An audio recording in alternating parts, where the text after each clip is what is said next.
আজ দেখব তোমার মাথায় কত বুদ্ধি। এই প্রশ্নের উত্তর দাও। গরমের এক দুপুরে মিস্টার চৌধুরী তার স্টাডি রুমে মৃত অবস্থায় পাওয়া গেলেন। ঘরটি ভেতর থেকে তালা বন্ধ ছিল, কিন্তু টেবিলের ওপর এক গ্লাস জল উল্টে পড়েছিল। পুলিশ বাড়িতে থাকা ৩ জনকে সন্দেহ করল।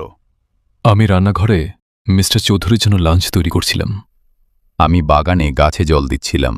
পাইপে জল আসছিল না বলে খুব বিরক্ত ছিলাম। আমি গাড়ির চাকা ঠিক করছিলাম।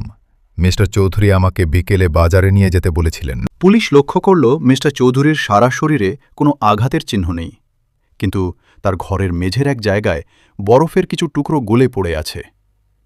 পুলিশ তখনই খুনিকে চিনে ফেলল। বলুন তো, খুনি কে? আপনার উত্তর কমেন্টে জানান। দেখি কার বুদ্ধিশুদ্ধি বেশি। সঠিক উত্তর জানতে ভিডিওতে লাইক দিয়ে সাথে থাকুন।